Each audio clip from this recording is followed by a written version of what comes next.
Gothmog. Hello my lovelies, today let's talk about Gothmog, the Lord of Balrogs and commander of Morgoth's armies during the first ages of Middle-earth, and slayer of two high kings of the elves. Maybe let me first explain what a Balrog actually is before we explain who Gothmog is. So there are the Valar, the 14 demigods of Middle-earth, and below them in rank come the Maiar. We don't have a number for them, but they were many, and also they clearly were able to have offspring, so they even must have multiplied over the centuries. The Maiar were spirits that serve the individual Valar. Like their lords, they have specific powers, and some of them were sent to places by their masters to fulfill tasks. For example, Melian, she served the Valar Yavanna, the queen of the earth. By the way, she mirrors Gaia, the Greek deity and mother of earth, and Esther, the Valar responsible for healing. Other Maiar spirits we know of that were given tasks were obviously the 5 wizards, amongst them Gandalf, Radagast and Saruman. So what went wrong with the Balrogs? To explain this, we need to go back to the beginning of time, the creation of the world. God brought the world into being by singing it into being. The Valar, together with the Maiar, basically sang the world into creation and shaped the world. Everyone brought their own thoughts and specifics into the world. So it was not just God's thoughts. Well, one might question that because he obviously created everything in the beginning, even the demigods of the world. But that is another topic. The creation process, the genesis of Tolkien's world, is really complicated, and I don't want to make this video about the creation myth. Let us say everyone helped to shape the world with music. Enter Morgoth, potentially the strongest Valar and brother to Manwë, who acted as king of the Valar on earth. He brought discord to the music and wove in his own wickedness and evil thoughts, and from then on the world was marred and tainted by evil. Which I personally don't think is a bad thing, because only when you know evil, you worship, value and lean on good. For me, this was always a bit like the Greek gods didn't want to be forgotten, and when did mankind lean on them? Correct, when things turned bad. But again, this is not our topic. What we should take away from this is there were Maiar spirits that right from the singing the world into being probably joined the Dark Lord Melkor. They believed in what he wanted the world to be rather than what the other Valar and Maiar wanted the world to look like. Tolkien states, "Of the Maiar were many drawn to Melkor's splendor in the days of his greatness and remained in that allegiance down into his darkness. And others he corrupted afterwards to his service with lies and treacherous gifts. Dreadful amongst these spirits were the Valar Rauka, the scourge of fire in Middle-earth. They were called the Balrogs, demons of terror." So we have two groups of Morgoth fanboys. Most Balrogs probably joined Melkor, as Tolkien says, right from the beginning, and the other group he corrupted over time. Amongst those was Sauron, by the way, who did not join Melkor's discord and rebellion right from the beginning of time.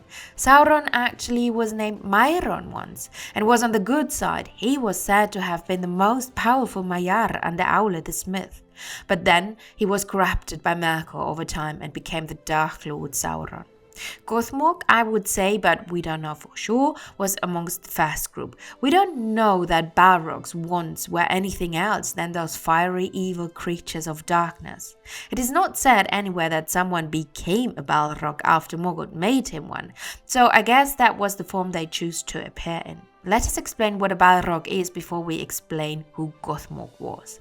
All Maiar were different, and just like the Valar, they could choose their form of being. The Balrogs we know of are described as: their hearts were of fire, but they were cloaked in darkness, and terror went before them. They had whips of flame. Balrogs, now these were the demons with whips of flame and claws of steel by whom he tormented those of the Ñoldorian who durst withstand him in anything. And the Elder have called them Malkarauki. I actually do find the Balrog of Moria as a pretty good visualization of a Balrog. Obviously they did not all look the same, and it is noteworthy, just like the Valar were not the same in ranks and powers, the Maiar spirits were also not.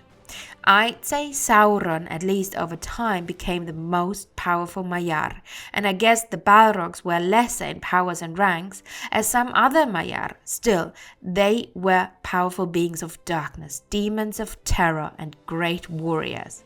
A hot topic discussing Gothmog and any Balrog really has always been, do they have wings? Tolkien again doesn't say they have wings in a common sense, but he also doesn't say they don't have wings. In fact, we know Gimli is reminded of the Balrog of Moria when seeing a flying Nazgul in the sky. This obviously is related to the Balrog having wings. I personally do think they do have wings.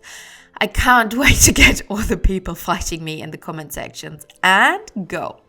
But see them as wings made of the darkness that surrounds them, something that makes them look even more frightening and terrifying, not real wings they can use to fly like a bird, for example. I imagine them as if men gear up with special armor for an even deadlier assault on the enemy, a sword as an extension of your arm.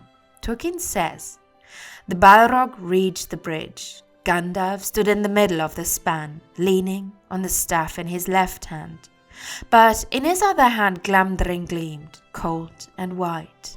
His enemy halted again, facing him, and the shadow about it reached out like two vast wings. It raised the whip, and the thongs whined and crackled. Fire came from its nostrils, but Gandalf stood firm. The Balrog made no answer. The fire in it seemed to die, but the darkness grew. It stepped forward slowly onto the bridge, and suddenly it drew itself up to a great height, and its wings were spread from wall to wall. But still, Gandalf could be seen, glimmering in the gloom. He seemed small and altogether alone, grey and bent, like a wizened tree before the onset of a storm. So again, Gothmog and the other Balrogs could not fly. No, look, the Balrog of Moria fell into the darkness. If he could have used his wings, he probably would have. But make your own opinion about it. Now let's explain Gothmog's story. He came into the world in its beginning and probably left the Undying Lands early on when Melkor first entered Middle-earth in the Years of the Lamps. That was a time even before the two trees of Valinor were created, a time when two lamps, Iluin and Ormal, actually did enlighten the world. Melkor destroyed those two lamps and brought Middle-earth back to darkness. During his reign, Melkor was captured and chained in the void by the Valar in the Years of the Trees. And we know his servants, amongst them, most likely Gothmog, stayed behind in Angband as its captain.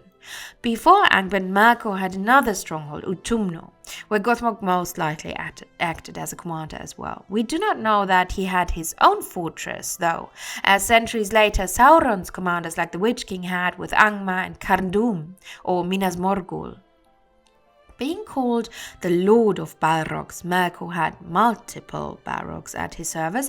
Gothmog acted as their de facto lord, probably similar to a feudal system with Morgoth as their king and several lords and warlords acting and ruling region in his names. I guess it was not just a military title, as that would just be him being Morgoth's commander. Gothmog, next to Sauron, must have been pretty much at the highest rank in Morgoth's little kingdom of evil.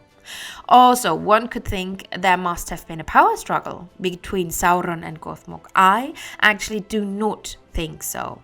Balrogs are creatures of war and destruction. Gothmog was able to kill some of the most powerful beings in single combat. He lived to fight and won his master many wars. That was never of interest to Sauron. He never went willingly to the front lines. He was the mastermind, the schemer, the brain behind attacks and plans, and he learned from the best, Melkor himself. Even later on, Sauron would never choose to fight his own battles in combat. So Gothmog was the sword and Sauron the brain, if you want to picture Melkor's two most important servants. His probably greatest victory was in the Years of the Trees, 1497. Fëanor and his Noldor elves basically just had entered Middle-earth. and went straight to reclaim the Silmarils Morgoth had stolen and revenge his father's death at the hands of the Dark Lord. Morgoth, learning the Noldor were basically on his doorsteps in the lands of Hithlum, wanted to attack first. He knew he outnumbered them, and what the Noldor did not know was probably that he had many Balrogs at his service. I don't think the elves ever saw a Balrog before. Most or all of them must have left the Undying Lands before the elves were even born. It wasn't like Balrogs were chilling out in Tirion with the elves and the Valar. Also, we don't know Morgoth used the Balrogs when the elves were still in Middle-earth in their birthland of Cuivennen. And on their journey west, there was no need to bring in your best soldiers fighting defenseless elves. Maybe I'd say no, the dark elves of Middle-earth that never left for the Undying Lands might have encountered a Balrog before. But there were no noteworthy greater battles before the Noldor came, and the greatest realm of the First Age of that time, Beleriand, was guarded by a magic girdle from another Maiar, Melian, the wife of King Fingon. So no Balrog could even enter the lands of Beleriand. So when the Noldor came back to Middle-earth centuries later, they must have been, what the hell is this now? Back to the battle, the Dagor Nuin Gileath, or the battle under the stars, as the sun did not exist at that time. As I said, the orcs outnumbered the elves, but they still won, and Fëanor, the victory and the prize of regaining the Silmarils from Morgoth inside, pursued the fleeing orcs almost to Angband's gates. And there they were. The mighty Balrogs were waiting for Fëanor. Thus it was that he drew far ahead of the van of his host, and seeing this the servants of Morgoth turned to bay, and they issued from Angband Balrogs to aid them. There, upon the confines of Dor Dagoloth, the land of Morgoth, Fëanor was surrounded with few friends about him. Long he fought on, and undismayed, though he was wrapped in fire and wounded with many wounds. But at last he was smitten to the ground by Gothmog, Lord of Balrogs, whom Ecelion after slew in Gondolin. There he would have perished, had not his sons in that moment came up with force to his aid. And the Balrogs left him and departed to Angband. So Fëanor, the greatest elf that ever lived, fell at the hands of Gothmog, Lord of Balrogs. Note, we don't actually know how many Balrogs Gothmog commanded, or how many even existed. Tolkien started off with saying thousands, but in his later writings he came down to around 7. So fighting Fëanor, I guess Gothmog at least must have had 2 other Balrogs at his side, if you look at what Tolkien says. He apparently did not kill one, probably still gave them an epic good fight, but he died in the end. This must have been to Morgoth's delight, and Gothmog could claim to have killed the High King of the Noldor in exile and saved his master from the wrath of the elves. Many battles happened during the First Age of the world. The Dagor Aglareb, which was a great success for the new High King Fingolfin and his host of the Noldor, as they besieged Angband for centuries after being successful in the battle, was a turning point for Morgoth's war strategy. He realized fighting against the Noldor, he could not simply let ordinary orcs act as commanders of his armies. He needed warriors of substance that thought a bit further than just creating a bloodbath. So from then on, only Balrogs and Sauron led his troops into battle. During the Nirnaeth Arnödiad, also known as the Battle of the Unnumbered Tears, Gothmog was amongst those commanding Melkors' armies. Day 5 of a battle that was almost lost to the elves, partly through treachery of men, but also bad tactical choices, he reached what was left of the armies of Fingon and slay the Elven king. Fingon at that time was the reigning king, the High King of the Noldor, and he was Fingolfin's eldest son and took over after his father had died at the hands of the Dark Lord Melkor himself.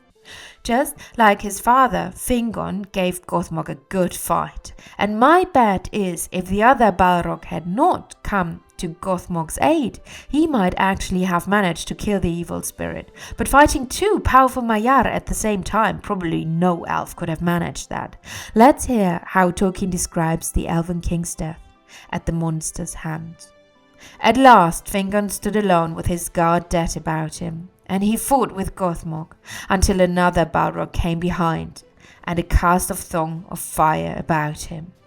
Then Gothmog hewed him with his black axe, and a white flame sprang up from the helm of Fingon as it was cloven. Thus fell the High King of the Noldor, and they beat him into the dust with their mace, and his banner blue and silver they trod into the mire of his blood.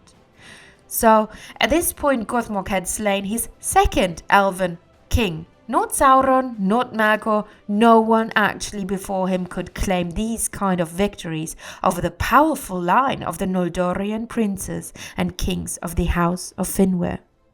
Side note, during this battle he also called Húrin, Túrin, Turamba's father, and dragged him to his master Morgoth, who then cursed the whole family line of Húrin. In the Children of Húrin, Tolkien decides and dedicated a whole book to the tragic downfall of that family. So Gothmog also played a part in this storyline. But his luck ended there. In the First Age 510, Melkor decided to send his troops against the hidden city of Gondolin, which, through treachery of the nephew of the king of Gondolin, Meglin, the son of King Turgon's sister Aredel, wasn't hidden anymore. We don't have time to go through the whole battle for the city, but trust me, it's a good one. And again, there's a whole book covering the fall of Gondolin, named The Fall of Gondolin. The city had almost fallen. Gothmog and his Balrogs lead the hordes of orcs and trolls and dragons attacking the elven city at night. Most likely Gothmog was the sole commander-in-chief of this operation. But, as I teased, his winning streak ended in Gondolin. In comes Ecelion of the Fountain, Lord of the House of the Fountain, and possibly one of Middle-earth's most skilled and deadly warriors. Ecelion before had killed 3 Balrogs, but his sword arm was wounded in the process. The elves of Gondolin had a last stand to defend their city in the square of the palace. Ecelion faced the incoming Lord of Balrogs alone, but his wounded hand could no longer hold his sword, and he made a final attempt. He jumped on the Balrog's back and wrapped his legs around the beast. No other weapon at hand, he rammed the spike of his helmet into Gothmog's body. Losing the balance, Gothmog fell, with Ecelion still wrapped around his body. Both fell into the fountain and finally drowned. And so died, probably the most powerful of all Balrogs, in a fountain, slain by an elf lord without a sword. His legacy would to have been Morgoth's greatest commander, winning his lord many battles against men, elves and dwarves, and being the slayer of 2 of the greatest elven kings. Pretty good resume if you ask me. Rip Gothmog, Lord of Balrogs. Thank you, my lovelies. I hope you enjoyed this one. Till the next one. Bye bye.